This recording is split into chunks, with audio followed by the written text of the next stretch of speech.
here at CopyPress, and I'm joined today by Jeremy Shoe Money Shoemaker, the CEO at PAR Program and President of Shoe Money Media Group. In today's webinar, we'll be discussing how to successfully manage email marketing and some of the big do's and don'ts of customer acquisition. Just a reminder to our viewers, if you have any questions for Jeremy, you can tweet your questions using hashtag CopyPressHOA, and we'll check them in the last 10 to 15 minutes of the webinar and answer them for you.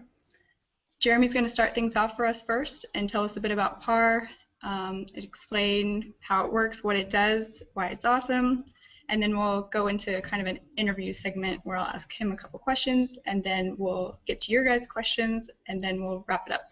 So with that, Jeremy, tell us a little bit about PAR. Well, thanks, Nicole, and thanks for having me. It's an honor. You guys do great work over there. So thanks for the great lead-in, and sorry for the headset, but it sounds so much better than anything. I realize I can wear a pirate hat. Google Hangouts is pretty sweet. So I'm going to go ahead and leave it off, though, and look like I work at Burger World. So thanks. The PAR program, like many other companies I've started, was something that it's an email marketing platform, but it does so much more.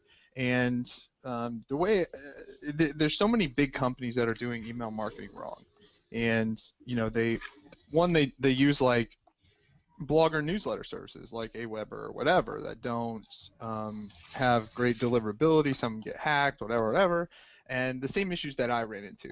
Plus, there was a lot of other things that they don't do that I wanted to do. I wanted more customization, and I was like, okay, let's.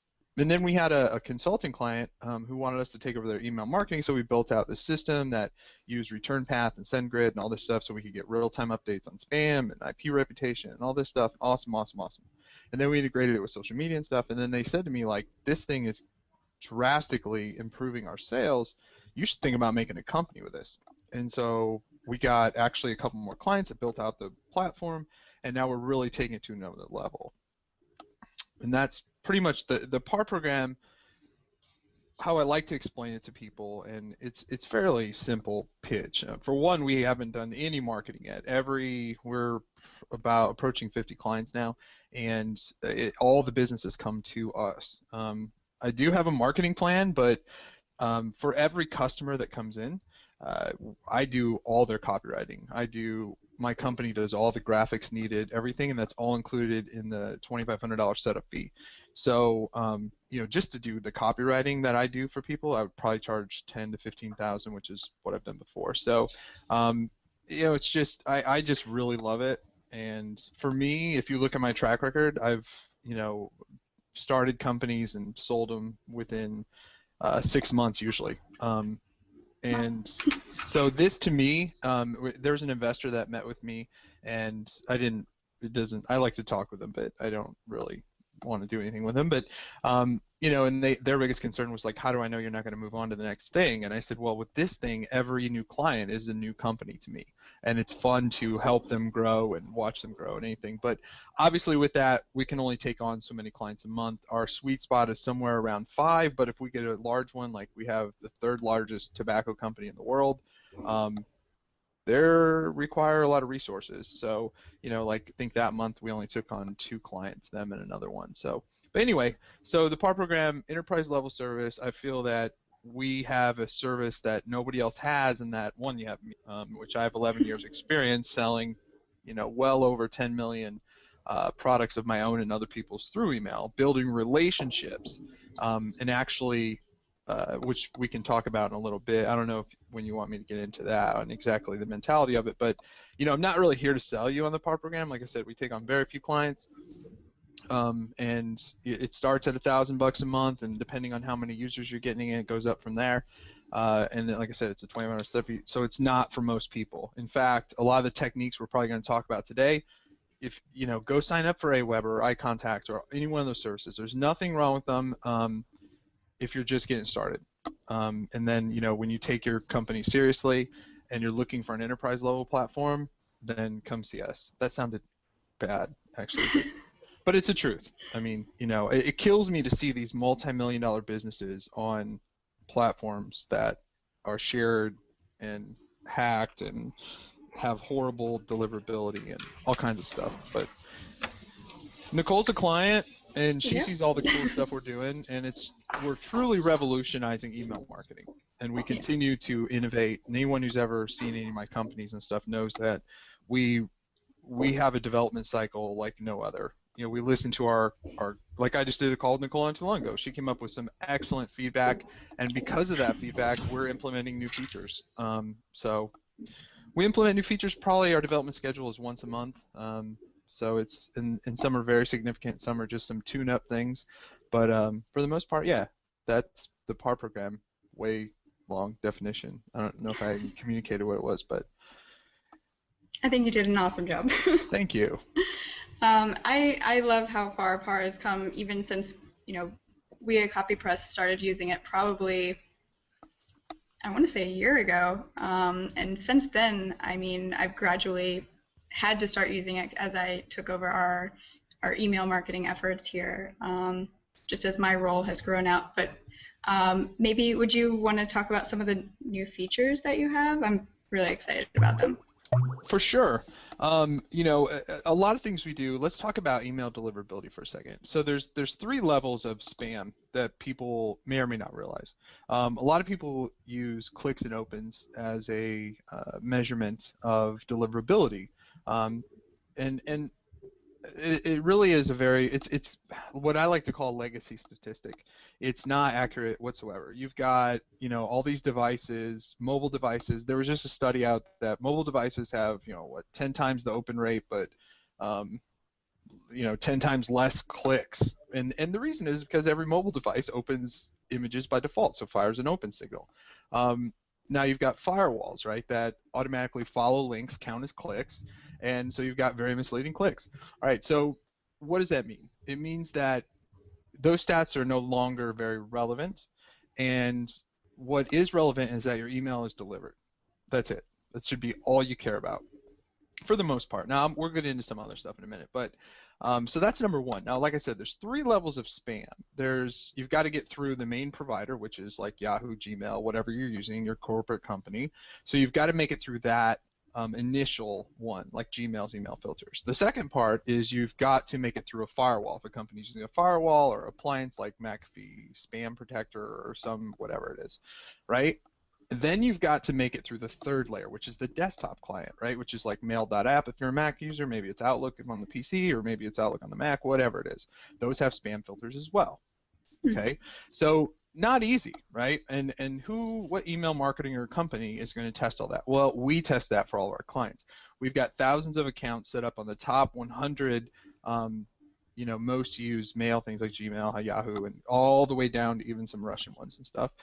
We've also got every appliance known to man in-house, and then we've got every desktop set up, and we test everyone's email sequences about every 20 minutes. We will run through a person's sequence, and if anything ever goes to spam, we know about it very quickly, and we notify them, and we start to work out the problem and figure out what's triggering it. And so that's one feature that we do, I think, that drastically separates us from anything else. Another thing is talking about, like, let's get past spam. How do we measure stuff? So we're starting to roll out a new thing called engagement, right? And engagement means that we factor in clicks and opens, but it's not a huge factor. We also factor in like social mentions. We factor in other things like just website visits. So we're able to filter out like a difference between a firewall or something like that clicking on a link and a real user, right?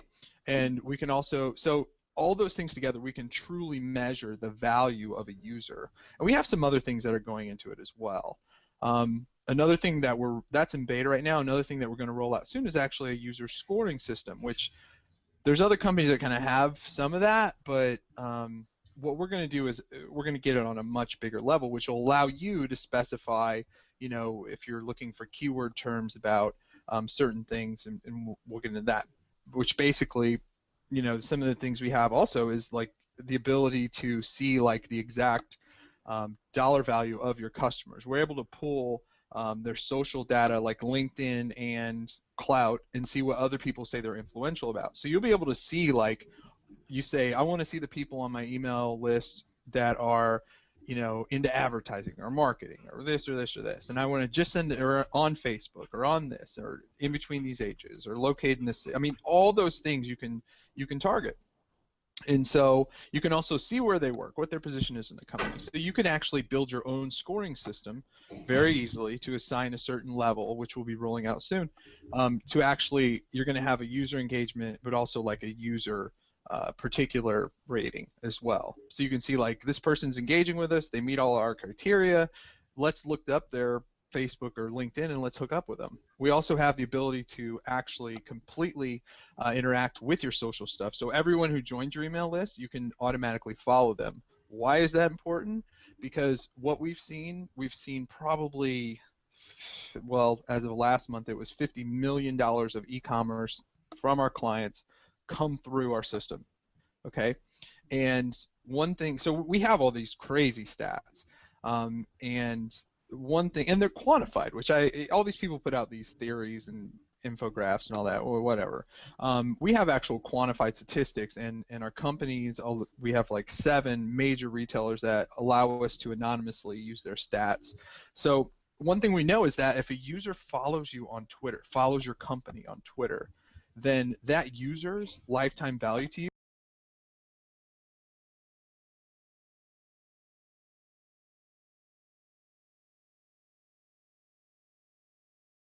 follows your company on Twitter, then that user's lifetime value to you is going to be 20% higher on average than a person that doesn't. So just by following them on Twitter and using Twitter just like normal, you don't have to spam with anything, just interact with them like normal, they're probably going to follow you back, and they're probably going to look and see where you're from. And because you acquired them, because they're interested in your products or services, they're much more likely to do business with you than their competitors. Those are some of the features, but we have many more. But we truly have a unique platform, and we've taken not only the best features of everything out there, but also like what I envisioned of like, gosh, if this thing could do this, it would be awesome. And we continue to do that. Yeah, I was excited even just when you opened it up to feedback from me, and I'm like, well, I would kind of like, what if we did this? And you're like, oh yeah, that's already in the works, or like some of the stuff I didn't know where it was, or you Right. just said, oh yeah, we'll do that right now. And I mean, it's really exciting, and I'm happy that we were on board so early, so Yeah, we and can I help love spread the word. you guys have been on board since the beginning, pretty much, of when we actually built out the platform for clients. And, like that's what we love about feedback. Like when you were going over it and you were like, I don't really get what this does. And so it was like, all right, well, we'll make a quick video on that, or we need to do what if I made a little thing that said this? And it was like, yeah, okay, because I'm a developer. Most of our staff, besides our client managers, are developers, right? And so they're used to the platform. We're used to the platform. We know what everything does. So, getting feedback from actual users on how we can communicate what the features do and what they mean is really valuable, going forward with our clients. And then keep in mind, our client managers usually, most of the time, you guys are very hands-on. Some of the companies we work with, they don't have a person like you, or we just completely, their client manager does everything for them. So Okay. either way. Um, do you want to share your you don't know Jack? Absolutely. Okay. So a presentation that, if people know me, and you can see from the badges back there, there's about 110 of different, and I've only been keeping them for like the last 3 years, where I've spoken, and I've always spoken about topics where I felt I can give a tremendous amount of value. And so for a long time I would speak on Google AdSense. Obviously, Google kind of proclaimed me as the guy when they put me on the speaking tour, but because I had the great story. For those who don't know, I was on unemployment and then started making 6 figures a month, and Google was like, it's because of Google. Yeah, and it was. All right, so then they put me in. I was the AdSense expert, but then I got into SEO and pay-per-click, and as I was learning that, I shared that, and then I got into affiliate marketing. So then it was Affiliate Summit and all those conferences, and I had so much value to give, Facebook advertising, all that stuff, and now I live email marketing. 4 companies. So now I really love this presentation that I give, and I tailor it depending on the audience. And it's called You Don't Know Jack. And basically, here it goes. Now, you don't know Jack, right? His name is Jack Kiefer. But I know Jack, but better yet, my wife knows Jack. And she knows Jack because I was at an event that I took her to in 2007 when she was pregnant. Now, she asked Jack because he owned, actually she didn't ask him. We were talking because obviously she was pregnant, and she was talking about buying this stroller, or talking to someone about it, and he interjected and he said, what you should be careful of is, buying one of those Cadillac strollers, because as if you guys travel or do this, they're very expensive, and they're very cumbersome, and they're hard to put together, hard to take, blah blah blah blah. And my wife just was like, wow, thank you for that. And and he disclosed, he owned Baby Age, which is, pretty much the #1 retailer for privately owned online for children's stuff. And he also said, hey, and if Jeremy, if you travel, there's a stroller that's perfect for travel, even though they don't try, blah blah blah. So he gave my wife value. Now, my wife since has never bought, and we've got 2 kids, and now they're 5 and 7, but as they were growing up, she won't shop anywhere else but Baby Age, his store. And the reason is because he gave her value, right? And he's a real person. She's not buying from Baby Age, she's buying from Jack. Okay? So translate that to your business. Okay? Let's look at my business. I've got 100 people every day that come into my newsletter. And the first thing I do is I give them a product that I've sold for over $2,000, right? And it's an amazing product, and it's got over 100 hours of video, all my podcasts, blah, blah, blah. I give people right off the bat tremendous amount of value. And, it's this automated funnel. And I talk to them like a normal person. I tell them, how I started my company, what I did, and I tell them, what they can do to get started. Okay, so I know that anyone who puts in their email on there, on average, is worth about $80 some to me on average. All right, so I'm diverting a little bit from my presentation because I don't have the PowerPoint right here.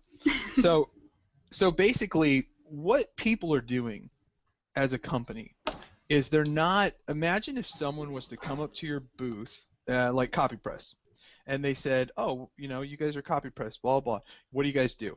And you tell them, and they say, "Okay, well, let's say you're an SEO company." Which I think you guys do that too, right? You guys do so much stuff. Lots of content. Under the Steelcast thing, you guys got a bazillion things going.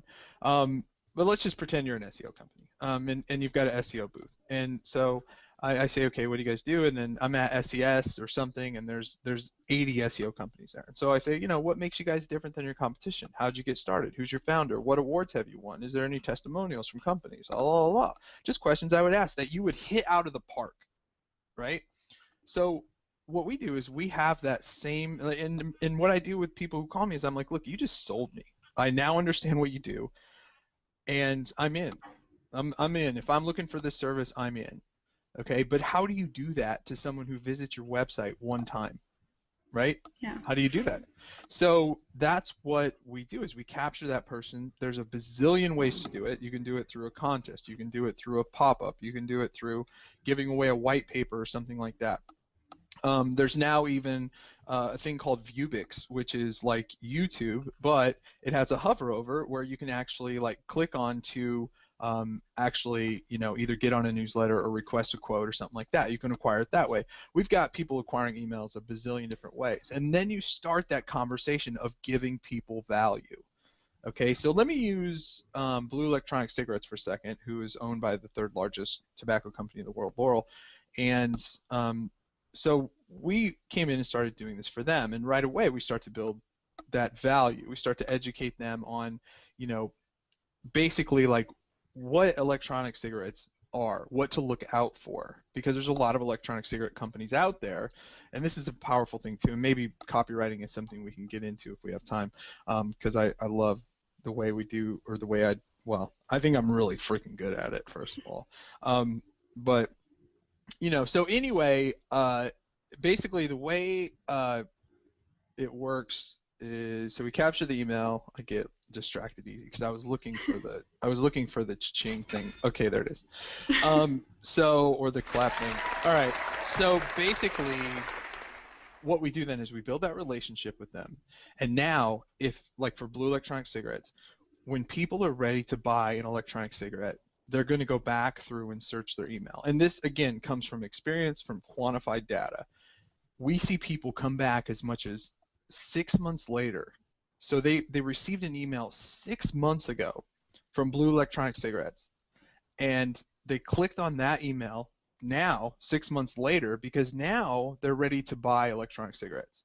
So they don't go back to the web and search for electronic cigarettes because they're searching blind. They don't remember that it was Jason, the president of Blue Electronic Cigarettes, that reached out to them, who's available on Twitter, all this stuff, and who warned them about buying, cigarettes with Chinese bathwater. That's what he calls it. So anyway, my whole point is, why are, for whatever reason, all of a sudden companies decided that it's a great idea just to spam users from, one, their company name, and from two, just doing nothing but sale, we're having a sale, here's something for sale, or something for sale, or something for sale. And it's like, what happened to having that same engagement when someone comes up to your booth or comes into your store? You don't say, hey, I'm CopyPress, and we've got this thing for $20, and that's it. And and just jumping in real quick to images, is what you don't do is you don't send a full, this is what companies do all the time, it drives me crazy. Like, I'll get one from Dell Computer. It'll be a full image, no text, right? What we're seeing is 80% of desktop browsers don't have images enabled, okay? And most of them don't enable. They have a higher unsubscribe rate, significantly higher spam report rate, and a much lower click-through rate, okay? And they're just an email, and so for those who don't have images enabled, they're just a blank. They're totally blank, right? And so yeah, they're totally blank.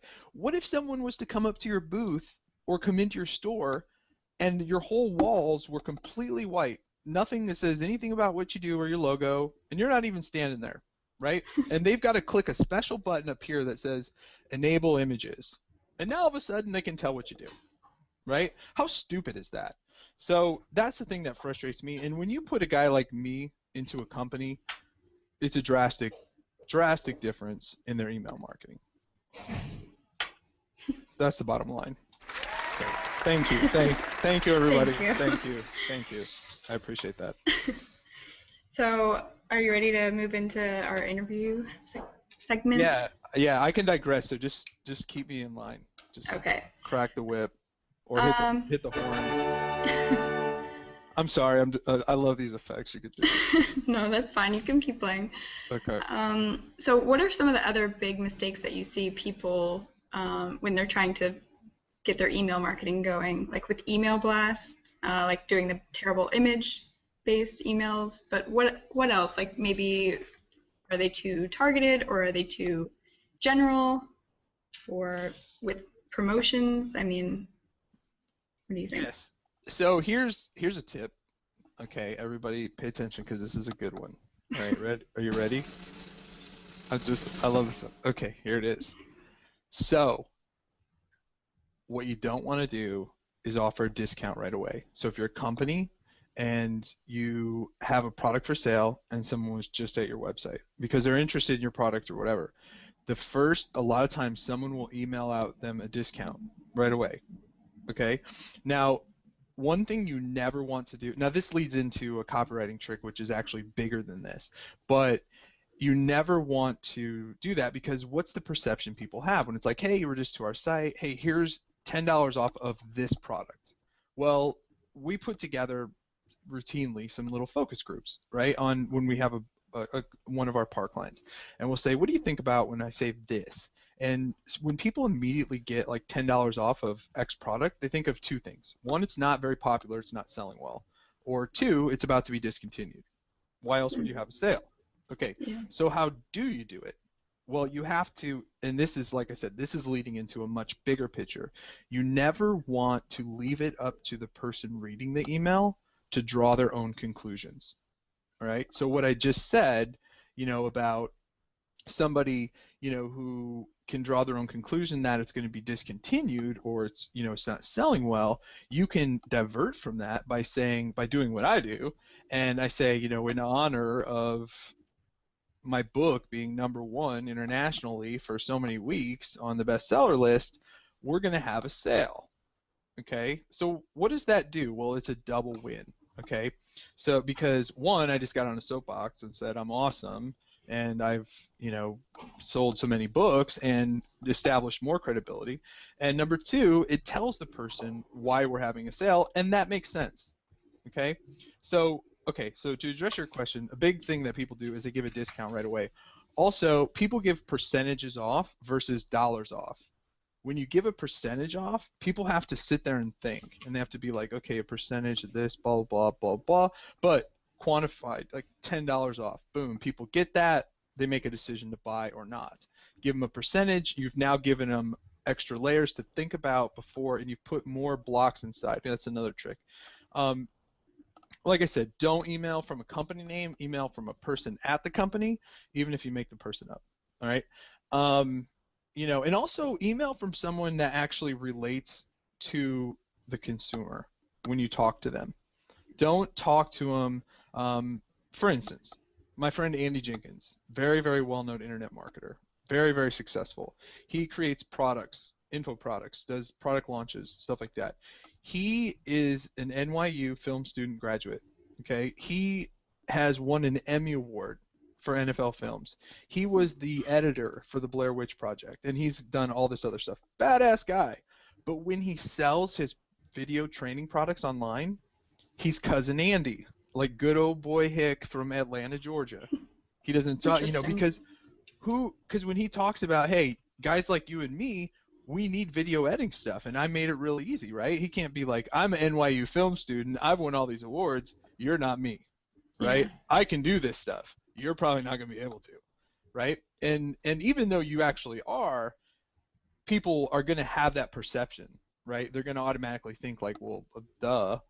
That's like me saying, something about like, hey, I just started in internet marketing and I learned this really cool trick, to do this, and it's guys like us that, we're in this together, right? And that's going to have a bigger effect. Now I don't do that, but well, maybe a little bit sometimes. But yeah, I mean, you don't want to make yourself.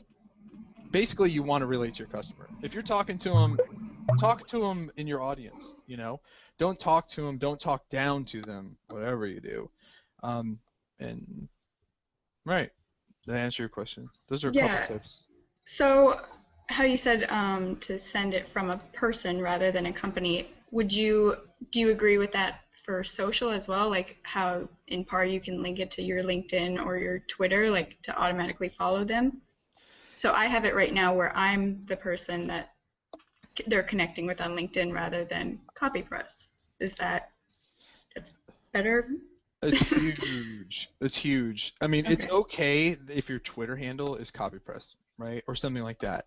But you've got to have a person, okay? Okay. Like you're an attractive girl, that's ideal Thanks. as well, okay?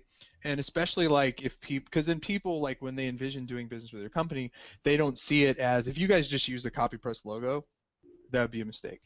Okay. From my experience. And if I just use the Shoe Money logo for me, I mean, it's a picture of me, right?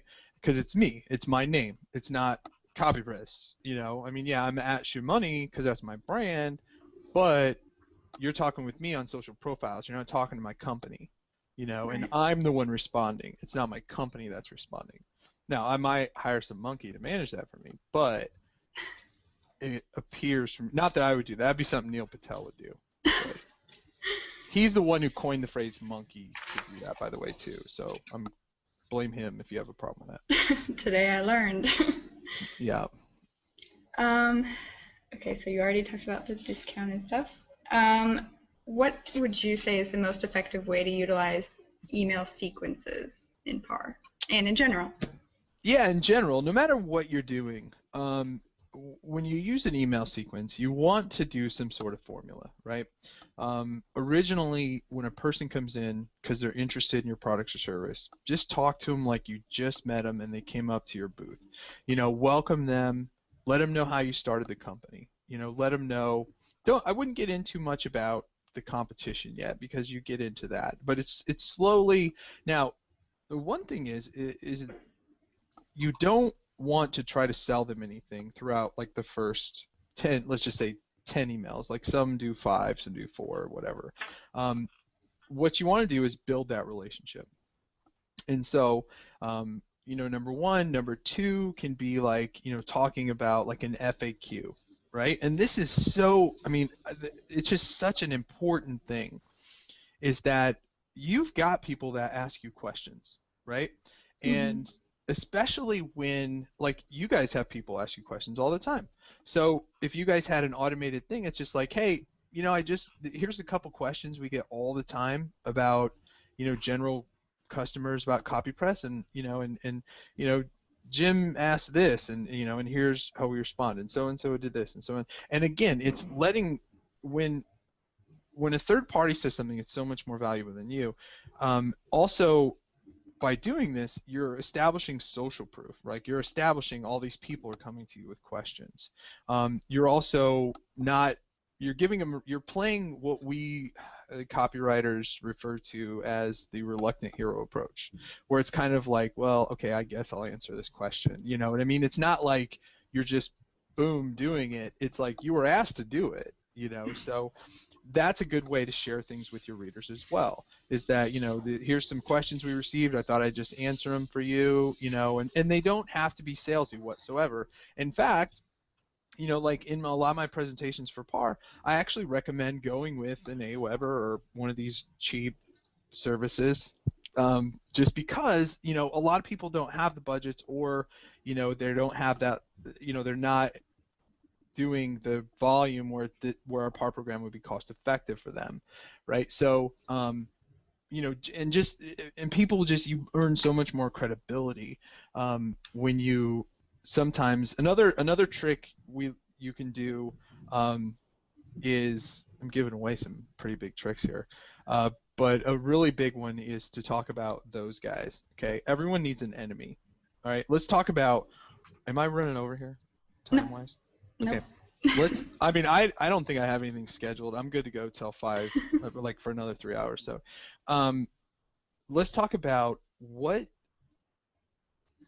okay, let's think about some of the crazy, I'm gonna go off the deep end here for a second. Okay. Think about one of the most craziest things that someone has convinced another person to do. All right. So, all right, I'm really going to go off the deep end here, and don't take this for what it is. I know Nicole's scared right now. A little. Don't take this for what it is. Just take away like the wow factor. Okay, think about the Holocaust. How does Hitler convince the German citizens that they need to exterminate the Jews? Okay, think about the psychology behind that. Now, if you take that back, now I know this is this is really screwed up, and it's a horrible time in world history. I'm not doing that. I'm just using it as an example, and then we're going to work our way backwards. So, if you watch his speeches translated, he was an excellent speaker, but he always did one thing: is he had the enemy. Okay, Hitler really believed that the Jews were responsible for them losing the First World War, right? And he also believed they were, they were very wealthy while Germany at that time was in a very economic crisis. They needed an enemy, okay? So that enemy was the Jews, and that's, kind of the thing to do that. Now, you go more, right? So take it back a little bit, and gosh, these are extreme examples, but I mean, just we had to kill the terrorists, right? The U.S. How do you convince people to kill people? You need an enemy. You need to tell the story about why they need to kill them. Okay. All right. Let's come back to you. Well, even take it to President Obama, and please do not be like Shumani's comparing Obama to Hitler, okay? Because I mean, every president has done this. This is just a current event, okay? But if you go to whitehouse.gov, all right, and I don't know if he's currently doing this, but I can send screenshots or whatever. President Obama had a interstitial page to where you could not go to whitehouse.gov, the White House's page, without entering your name and email. Now, in the very bottom right, it said no thanks, right? But he collected emails through this process. And what did he do throughout there? He talked about those guys, never naming anything specific, but about how it's your turn, right? He came from where you came from, right? It tells his whole story. And he's got an enemy. And the enemy is rich people, right? Well, this is if you get on his list, you'll see that's the way I interpreted it. And I'm not any side of the political spectrum, whatever. I have different views on different things. But basically, the thing is, you should get on that list, on Obama's list. You should get on my email list if you want to see how I work. And other things. So, but basically, it's where I'm going is, without all these examples, is that what I'm going is that you need an enemy, okay? And so a huge thing you can do, like let's say you're doing, I don't know, Nicole, what do you want to sell? Infographics. Okay, infographics. So what you can do about is say, one thing to really watch out for is those guys out there who are offshore. They're going to be a nightmare to communicate with. And let me just give you an example. My friend Joe hired this company. They were super cheap. He sent him the graphics, and they sent him back crap. He went back and forth with them. There was a huge language barrier. It just didn't work. And unfortunately, those guys out there are a dime a dozen. And so how do you sort through them? And then you say, well, the first thing to look for is this. The second thing is this. The third thing, never do you mention your company, right? Because what are you actually letting the user conclude, right? They're actually that you don't do that, right? Okay. So everything you point out that those guys do, you're basically saying that that's not what you do, right? So in Blue Electronic Cigarettes case, they're saying, like, be careful out there because all these guys out here are using imported Chinese bathwater, basically, in their cigarettes. They're completely unregulated by the FDA and all this stuff. So what does a person take away from that? That Blue is. Blue is American-made. Blue is, blah, blah, blah. And so that's a huge, huge thing you can do throughout your email sequence is constantly refer to those guys, right? The enemy. And I hope that I drove my point home, and I hope you're still not like the Hitler thing. But my point is that everything needs an enemy. Okay, Apple had to have Windows, right? Windows had to have Apple, right? And what did they do? Like, look at the 1984 commercial. They targeted IBM. That was those guys, the enemy. You're not like them, right? We're not like them. We're not a blue shirt and collar thing. We're Apple. We're nice. We're cool. We're friendly. And if you look at just look at any successful thing, they've always had an enemy, and without naming that enemy ever, they've always referred to them like the guys out there doing this, the guys out there doing this, and they don't say we don't do that. They just, and so that it lets like I said, if you're going to let the user draw their own conclusion, you want to shape it the way that it is. So let's see. Obviously, I talked about social proof. A great way to do that is not to say like, hey, wanted to tell you that we did this, but here's how you do it. So one thing that I do with social proof is I have a subject line, and it's like my dinner with Mark Zuckerberg is the subject. And I was nominated for a presidential award under George Bush, and there was 3 nominees. It was me, Mark Zuckerberg, and I don't remember who the third one was. I think it might have been Kevin Rose from Dig. So I had dinner with the president of eBay and somebody from Facebook and somebody else from somewhere else. And so I talk about one of the things that Mark talked about was their struggle with affiliate marketing. And so I said, what I talked about was, and I understood, and I go on and on and on, and people take away from that. It's like, holy balls, Shoe Money had dinner with Mark Zuckerberg, like, without me actually like amplifying that, right? You know what I mean? It's like you can downplay all these things, so then you can be like, wow, so and so just tweeted out about our product. I can't, like, that is really makes us proud. You know what I mean? You have to play that whole like, geez, I didn't even know this happened. This is crazy, And so let's talk about when you and how this plays into actually when you go for the sale, right? Because it's like, we're doing this whole email thing to make money, right? So Shoe Money talks about building value and all, and we're not here to make friends. We're here to make money. All right. So and by the way, if you get on my email list, like I'm saying, you should watch how I work, but you'll buy something from me because I'm going to give you so much value. And you laugh and you're sitting there going, whatever. But I challenge you not to, okay? I challenge you to get on my email list and not buy anything from me, because you will.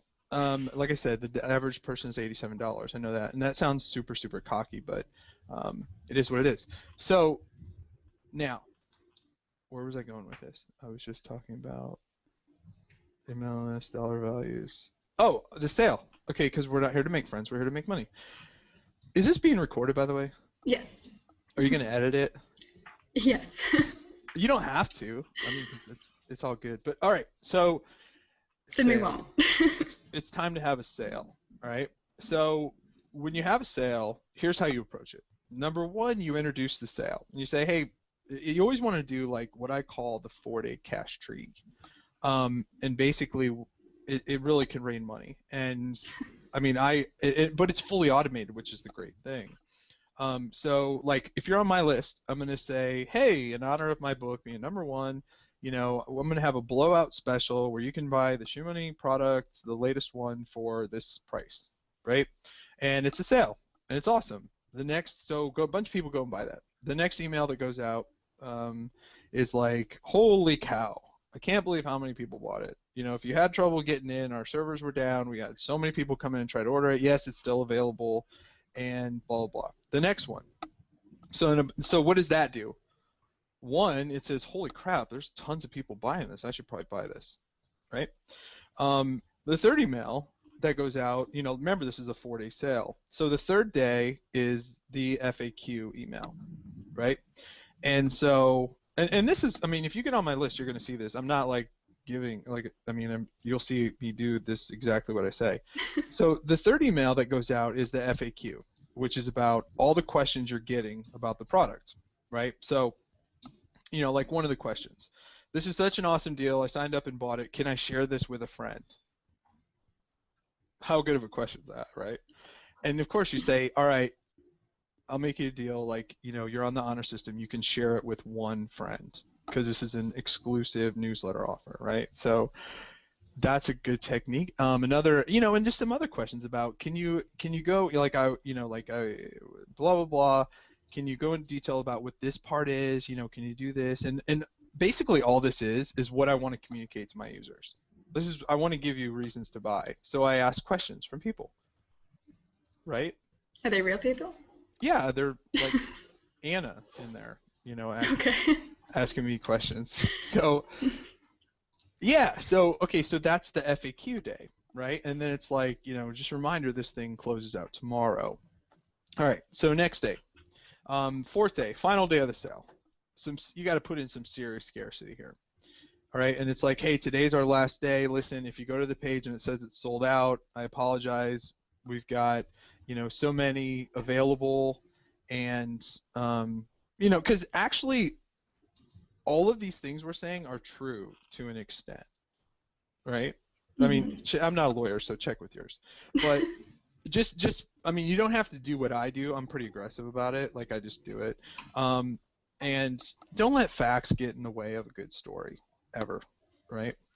That was actually funny, by the way. So I'm gonna have to make my own funny sounds because you're You not can just laughing. retell it again Oh, and then do the laughing. yeah. Okay. So it's actually funnier if all right. So all right. So basically, the fourth day of the sale, then you want to have a come to Jesus moment with your users on why they need to buy. Okay. Now, this is something I should patent because this line is so good. But on my shoe-in product, I mean, I have the sale. It's freaking $9, right? And it changes people's lives who actually will follow it, do what I say. And I'm not even going to tell you where to buy it because I don't, whatever. Basically, the best line, I talk about it and I say, this is just a reminder, and I just want to have, and the subject line I use is something like, how do you deal with regret? ...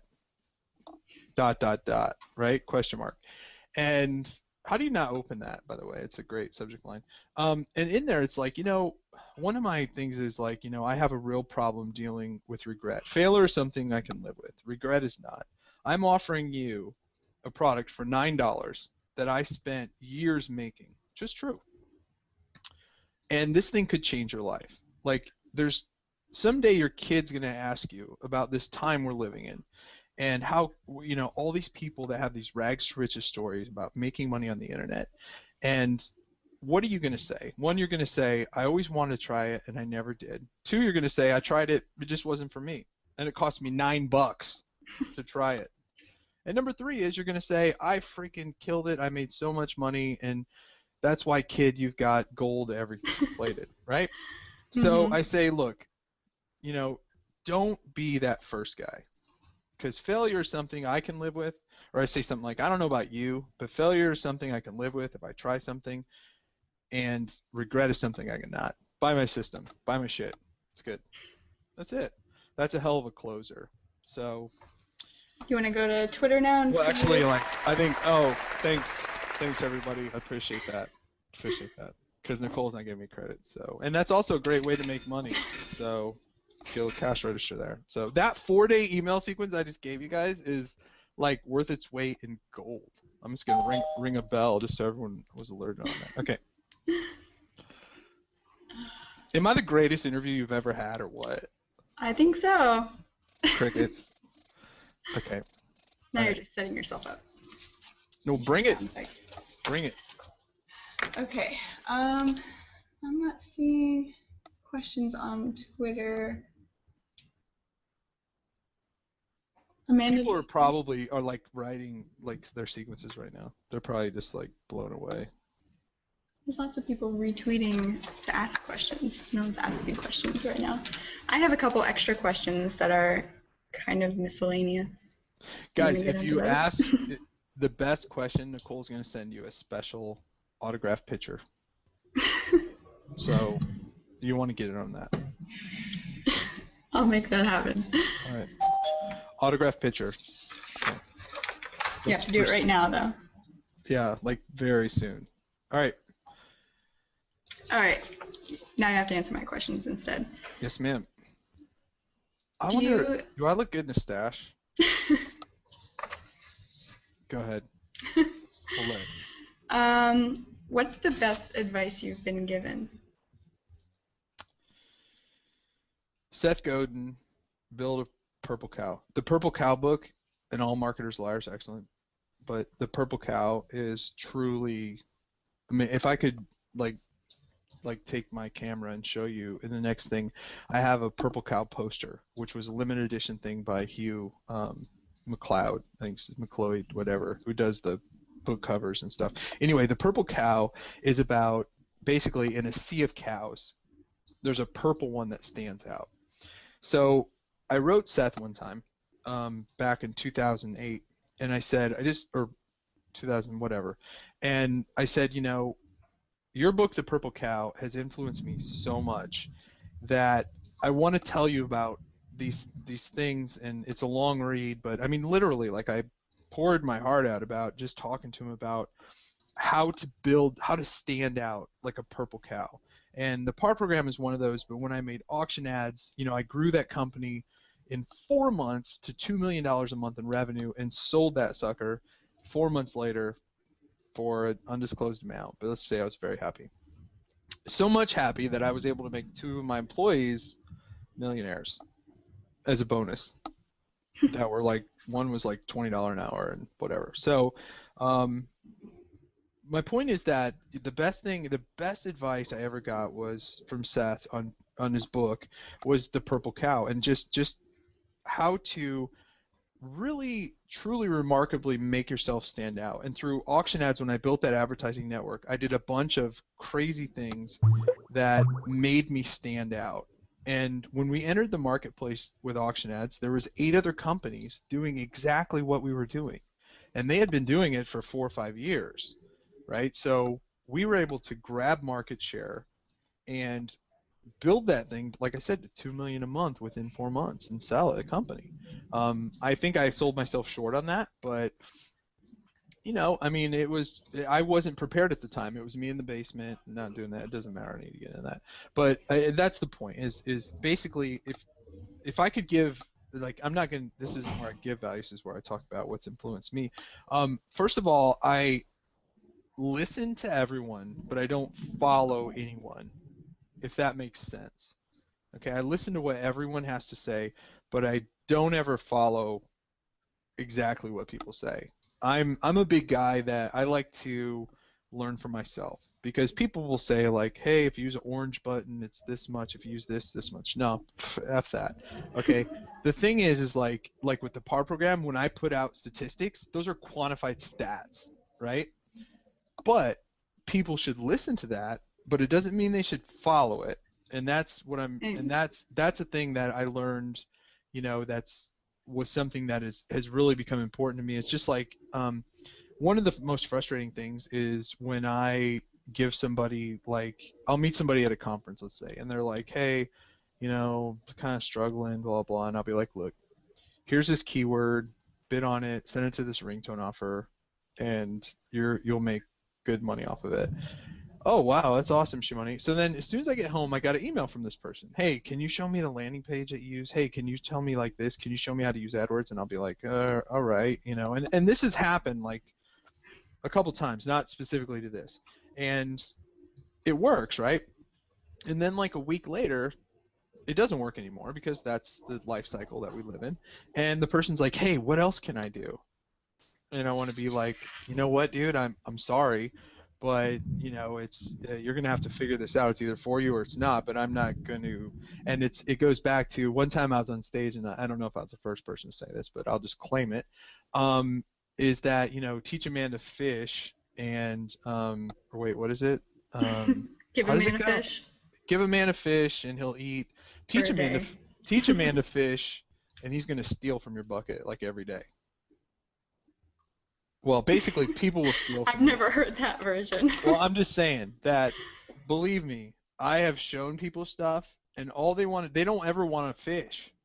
They just want to keep sucking off your bucket. Okay, so that's the thing is that if this is for you, like, I I hope we can dive into like buying info products and the scams and all that stuff at some point in time. I'd love to talk about that if we have time, but let's proceed.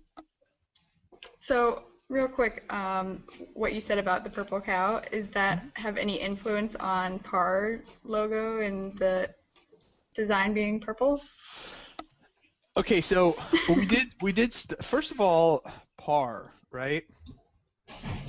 It's an interesting name. Still not 100% on it, but it was 4 a.m. and I was drunk as a rat, and that was when it was conceived. Ooh, that's a bad word. Um, that was when it was conceived, whatever. With me and George Avery conceived it, so I'm sure he'll love that. But he said to me, like, dude, you should really build a company around this. This thing is killing it, and you have so much value and experience, and you're such a good-looking guy. And I don't know if he said the last part, but anyway, that's besides the point that I'm trying to make is that so he said, let's come up with some names, and I said, okay, what about like car system, customer acquisition and retention? And he was like, that's beautiful. Well, it's taken. Every car-related thing was taken. And so I was like, blah, blah, blah. And then I said, well, it's actually not customers. It's more like consumers, but it's actually just people. And I said, people acquisition and retention. PAR system, taken. PAR program, not taken, went with it. We may rebrand it sometime because I think PAR is such an industrial word. However, so far so good. So I now, like it. what you but that has nothing to really do with your question, which was with the colors. So the colors, I'm so bad at that. So the colors actually, we did research on, like basic, like what does a color say about what you do? And surprisingly, purple is like warming, action-oriented, inviting, and I like that. I like greens. I like blues, like a royal blue, obviously with the Shoe Money logo, um, and a white background. And Um, copy press. I love it. Copy press is an example for all. hmm So, Um, let's see. wonder if this. Oh my gosh, it's a headband. I thought it would. I thought it would cover up my other thing, but that actually covers up my headset. Yeah, the pirate one does the best. Yeah. I kind of like the crown though. All right. See this, I'm filling time so you can ask me another question. Okay. So, Do you yep. think better talking with people or alone with your thoughts? Oh my God, I hate being alone with my thoughts, because I am I'm definitely a different person. And if you read my book, um, Nothing's Changed But Might Change, the Shoe Money story. It's my autobiography. Um, it's talks. I mean, I go into depth about how like I'm like a little suffer from a little psychosis sometimes, I think. But anyway, if I let my mind go, it just like goes blow. Like you hear me digress, you should hear what's going on in my mind. Like right now, I'm really thinking about eating at this Brazilian steakhouse later tonight, right? Even though, but I'm still talking like coherently, right? So here's my point. What I have to do when I come up with something is I immediately grab my phone and get my girl Suri on the line, and I'm like, make a note, blah blah blah blah blah blah blah blah blah blah blah blah blah blah blah, and it usually gets all jacked up. But that's okay, because I got it down. And then I email it to Anna, who has no clue what it is, but then she puts it in a Google Doc, right? And so that's kind of like do I like thinking by myself? No, it actually drives me insane. If I have a thought, I will either immediately get on the computer and implement it, or I will jump onto our project management system and I will assign that task to someone, or I will grab and talk to my best friend Suri, and I will fire that thing over to Anna, and that's how I work. I will drive myself nuts because I'll think about this great idea, it'll be awesome, and then I'll be on to the next subject in 2 seconds, and I'll never remember that again, and that pisses me off. So, to answer your So, question. project management system, do you guys have Mm-hmm. something special internal, or what would you recommend, or what do you guys use? Yeah, so I'm a simple guy, right? I want something basic. I've used like Zoho, like Flow, which I actually kind of like Flow, and I might get back to that someday. But um, we actually just coded out our own. I mean, I sat over a weekend. The same thing I did with our CRM for our clients for PAR program, is that there's certain features I want. Like Salesforce has features as a CRM that there was things I wanted that it wouldn't do, and it was expensive, and I was like, I coded out our CRM in a weekend. I'm a very bad programmer, but I can program in about any language. It's not pretty, but it works. So I built out our own task management system, but I actually like this thing called Task Freak, Hmm. which is free open source software. We just started using it because we've kind of outgrown what I did, and I really like it. It's super, super, super simple. You make a project, you assign people to the project, you make tasks. I think a really important thing, because like I was just saying this morning, guys, we've got to simplify our development process because we've got a Google shared Word doc, we've got a Google shared spreadsheet, we've got emails, Skype chats, we've got notes that are being passed around, but none of this is in a central location. So I like to keep things simple. Like you've got projects, and then you've got tasks, and then you've got like future items. Like I've got literally in my folder, I could show you if we could share screen. On my Gmail, I've got a folder of companies I want to build or ideas I have, and it's probably up to a couple hundred now. Um, and it's just things I jot down. Now, there's no reason those should ever be added in a task. I've got like a bazillion things I want to do with the blog. I put them in like a wish list Excel doc. Simple, right? Project management, as far as like simple tasks for the PAR program, I've got my wish list of development items, which is like 150 deep, because every time I think of something, I put it in there. And then we've got like items waiting to be done. Simple. Keep it simple. Just what do you need? And if an Excel spreadsheet's going to accomplish that, then use that. Now, when your company gets big, big, big, then you're going to need more of a system, but you don't, if you're just getting, like, the PAR program is still in startup mode. We've got 6 employees, a couple contractors here and there. For the most part, we don't need, anything huge. We just need something simple to keep us on track. And I think when some of these people invest in these, super complicated, made for 100 of employees, and whatnot, it just overcomplicates things. Just figure out what you want and get her done. And if you're not a programmer, put the thing on Odesk, and for a couple $100 you get the thing done. So. We just started using Podio over here Oh yeah. 3 or 4 months ago now. Yeah, I think it's, I don't know. I'm still obsessed with smart sheets, so I can't quite leave that. There's so many out there. Yeah, we were getting really out of control with Google Docs and just spreadsheets and random emails, kind of like you said. Just Hmm. we've grown so quickly over the last 6 months, really. I was gonna take a drink. Mm. I So was hoping the dog thing covered me up, but go ahead. I Amanda just let me know that I Shout guess out to Jen. we have a tweet from someone at Copy Press, but her account is private. She asked, "What are you most proud of about your company?"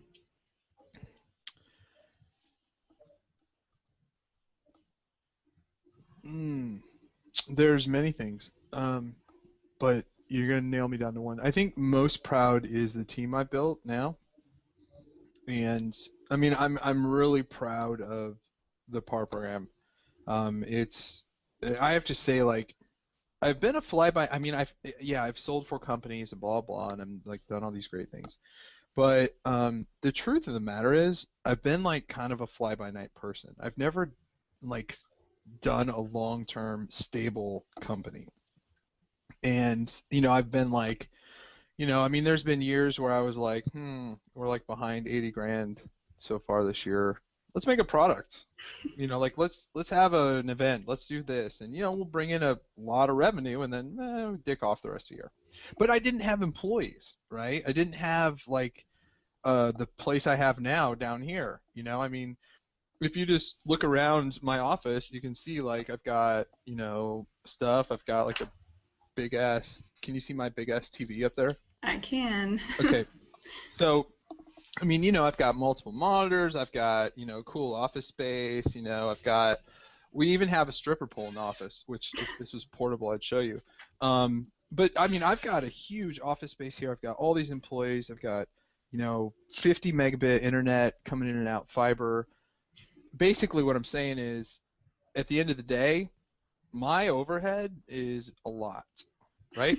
So I actually kind of doubted myself a little bit, and I was like, man, I've never done this before. I've never been like a true CEO. I've never like, I mean, I don't really want to use this word, but it's like I've never felt like I've really ran I mean, I call it a legit company, but it's like, I mean, that sounds really shitty. But it's more like a stable, rock solid. The PAR program is a rock solid company that's a long-term company. I'm not looking to sell, and it's an experience for me because I've never been that CEO type person, and I've always been shoe money, F you if you can't take it. I'll make it rain. And I've always, been like that, but it was very, very difficult for me in the beginning I mean, I went through a couple months where I was really bummed because I was like, man, this building a real company shit is tough. Because I made a promise to my employees, to my wife, that I was not going to be distracted by make money quickly with pay-per-click affiliate stuff.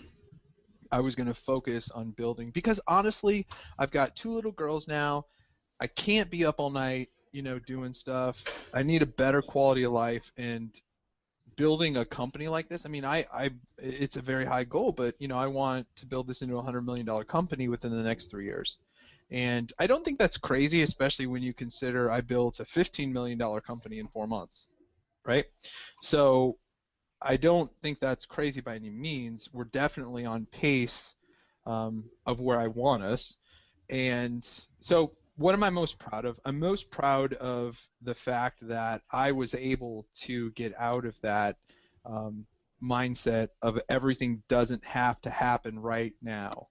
And if we lose money a couple months, but we're gross sales wise growing and doing that stuff, then that's great, and that was hard for me to swallow though in the beginning. So the thing I'm most proud of is that I didn't give up. I didn't go back to, I mean, I can just do consulting and blog and make a great living plus the money I put away, right? Um, it probably sounds really conceited and egotistical, but I don't, whatever. It's just fact. So anyway, um, that's just my thing, I'm really proud, I guess, of me, and I'm proud of building my team, and this is multiple pride things, but the thing I'm most proud about is the PAR program and basically the company and myself on doing. I can't nail it down to one thing. I think So you answered her question. yeah. Thanks, Morgan, for tweeting your question to us. If Yeah. anyone else has any questions, we have a couple minutes. I know we're running a little bit over, but we got off to a late start, so. Do you have questions? Because I have something I want to talk about. You can go ahead. I don't. There's nothing new. Okay, I want to talk about this whole info product stuff, and it's so easy now to call info product scams, right? There's people selling $5,000 info products. There's people selling all this stuff. When you say info products, are you talking about what? Like make money online informational products. Oh, Like okay. there was a product I promoted, the affiliate or the Amazing Sales Machine, which was actually an amazing product that taught you how to sell, like stuff on Amazon and from guys who do like 6 figures a month doing it. Amazing product. And people were like, it's such a scam. It's like $5,000 or whatever, however much it was. Now, and I told people straight up, I'm like, look, this stuff's expensive. But okay, here's the point I want to make, is that people are so quick to call an info product a scam, right? It's $2,000, it's a scam. Okay, well, don't freaking buy it then, because you know what? If you're just getting started in making money online, then you know what I did when I was on unemployment? I went to Barnes and Nobles, and I didn't know how to program PHP or SQL stuff, so I went and I found a book. The book was like $60. So what I did and I don't advise you do this, but I went over to like the deal rack and I peeled off one of the 90% off stickers and then I put it on the $60 book. And then when I took it up, they were like, this isn't on sale. And I'm like, that's false advertising. I don't know. And they'd always give it to you. So that was my info product. Okay. And this is the point I'm trying to make to people, is that if you're just getting started and you're buying a $2,000 product and you don't have like the money for that, then what the hell are you doing? Go buy a book, even if you have a full-time job. If you're interested in making money on the internet, okay, get my $9 product, which covers everything, okay? You're good. or I'll tell you what, don't even buy that. Just go to shoemoney.com/free SMS and you'll get my Shoe Money system for free, 100% free, and it's got, like I said, over 100 hours of videos on it. And if you watch that and it doesn't make your mind click and see something that you can do without following exactly what I do, like I said, don't follow everyone, but listen. Because I go over everything in there, from eBay arbitrage to affiliate marketing to SEO to building your own. I actually do and it's all real time. I'm a big experience person. If anyone knows me, they know I like to talk from experience. When I get on stage and talk, I just got pinned down a couple months ago speaking at the University of Nebraska. Somebody was like, all right, show me how to make money right now. And so I had the girl come up, log in my ClickBank account, we spammed Craigslist, and we made $10 on an insurance offer. The whole audience was like, what? And I'm like, now guess what? You're going to get banned from Craigslist. You're probably not going to get paid because you spammed it. But you want to know how to make money real quick? That's how you do it. Okay, but getting back to my point, is in my videos, in that free Shoe Money system stuff, I take a girl who is a struggling artist, very computer illiterate, and I walk her through doing arbitrage on eBay. I walk her through where to find stuff to buy, how to write the copy to sell it, and then I'm talking buying stuff on eBay, reselling stuff on eBay. And the best part about it is it costs you nothing to do. Okay, because you don't ship, like people have to buy it now, you make your listing, when your listing sells, you buy the thing now and you drop ship it to that place. Simple. All right, well, I show you how to do that in that free thing, shoemoney.com/free SMS. If you want, you don't have to do it. I'm just saying for those out there who are curious about how it works, or even if you think you're good, you haven't seen nothing yet. All right, so go there, and I'm happy to give that away to everybody. So you don't have to thank everybody. I mean, all right, I appreciate that. That's really nice. Thanks. So. Well, everyone's being quiet on Twitter, so I don't know if you want to wrap it up. If you have anything you want to close off. Are you speaking? You said you're going to speak at University of Nebraska. Actually, I Reminder? did that. Oh, okay. This Friday, I will be at SECC Community College, Southeast Community College, here in Nebraska. I'll be speaking Friday on that. On the topic of email marketing, I will be speaking at the DMA. No, I lied. I will be attending DMA. I will be speaking at shop.org, which is a major retail conference. I will also be attending DMA. I'll be attending this JV Zoo conference. I'm speaking at JV Zoo. And I'm a regular person, and if you run into me at a conference, don't be intimidated by my looks or my presence. I'm a regular person.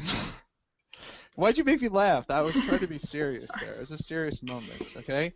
So, no, but honestly, like, just come up, say hi. I am not a guy who is like a secluded. I'm a people person. I love talking to people, and I love hearing people's stories and stealing their ideas. And just like I hate like when there's private parties that people can't go to because I'm like, hey, can we come in? And if they say no, just you, I'm like, all right, cool, we're going to the bar. And I never ditch people at conferences. You'll see me roll around with 20 deep, and I'm just one of the guys. It's just like my book, nothing's changed but my change. And available on Amazon and Barnes and Nobles, and actually in prisons. I've been getting a lot of letters from prisons. I swear to God, true story. Freaks my wife the shit out. Like, she freaks out. Anyway, so. Oh, there's one more question. Oh, fantastic. I'm What ready. are, all right. Go. What are some of the most successful and unsuccessful email subject lines? Good question.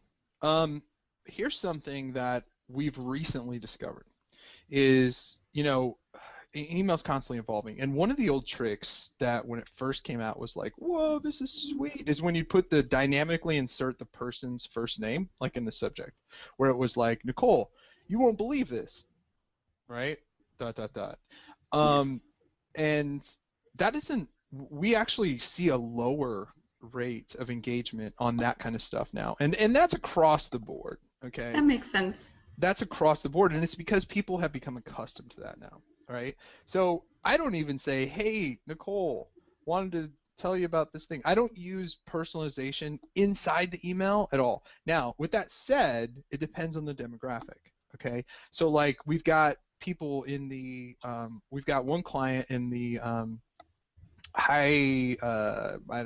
there's a hard thing to describe. They basically do payday loans. I'll just freaking say it. They don't like to refer to them company. That's like high short-term lending. That's what they like to say, right? So, and if they're watching, I didn't say your name, so chill out. We love you. But with them that works really, really well, personalizing it with their name and stuff like that. So it depends on the demographic, but for most e-commerce, people are getting pretty savvy, right? So, like I said, it's okay. Now let's talk about things that work well. My subject line that got the most opens ever had a 48% open rate, which for me is high because you got to understand my list is like 8 years old and I don't scrub it because I use it in the PAR program to do a lot of testing. Okay, so my list is pretty dirty and I like to, so my open rates aren't crazy. Like that one probably realistically had about a 85% open rate. The subject was Jesus, ... Right? So also had the largest unsubscribe rate that I ever had. Really? A lot of people open that sucker. The biggest ones I have are short. The less words you use in the subject, the higher the open rate. If you do wow, ... right? You don't always have to do dots either. You can just say wow. Or like, if you think about like looking at magazines, those people like seriously have focus groups and stuff on what would make you buy this magazine or open. Like I can't, like when you're in the shopping, like I don't know if you do this, I'm a sucker for, like, I love reality shows and dirt and celebrity gossip. I love watching TMZ and all. Anyway, so when I'm in the shopping thing and it's like, so and so blah blah blah, and it's like, what? And I got to read it, I got to open. And it's the same thing with emails. Like if you, one of my favorite things, like I look for marketing and everything. One of my favorite things is just to like go through the thing and just be like, And, you know, I naturally do it. And I'll be like, okay, what was that? Because that got me, you know. And I also, if you go to a website that's one of mine, peoplespam.us, it's called People Spam Us, and it looks like crap. It's basically what I've done is I've archived all of my guru email lists, which I'm sure they're not thrilled about, for the last 4 years, maybe, when I first came up with this idea. And what it has, I mean, like, whenever I'm like lost for a subject line or anything, I mean, these guru guys make bazillions of dollars through email. So whenever I'm lost for a subject line or anything, I'll go back through there. And again, this is my general motto, is like, build something that I want, share it with the world. Right? So peoplespam.us, you go there, it's pretty ugly, but you can go through like specific people and see all the emails they've sent out in the last 4 years. And you can see like the subject lines. And the cool thing is you'll see some and the next thing I want to do with that, it's like my hobby F off project. But one of the next things I want to do with that is actually like make a word cloud that puts common words and subjects, because these guys, you know, like, they know what works. They're emailing so much and they've been doing it forever. So I like to look at what, like I said, listen to everyone, follow no one. Okay, look at your own stats. When someone asks you, like, I have people come to my page and are like, hey, you know, what do you think of my landing page? Do you think I should change that? And I was like, well, what would you change? Well, I would do this. Okay, have you done that? No. I want to get your thoughts on it. My thoughts is you should freaking do it. Because I don't know. You know, the only thing that knows is facts. So, okay. That's a good answer. All right. Anything else, Amanda? No? All right. All right, let's hear it for Nicole. I mean, Nicole, Thank you've you. done a really good job. And you've been an excellent guest. It was a pleasure having you on. So thank you for joining me today. And thank you, everyone, for tuning in and watching. Keep a lookout for September's webinar guest to be announced shortly. Awesome. So, thank you. Thank you so much for having me. Have a great day.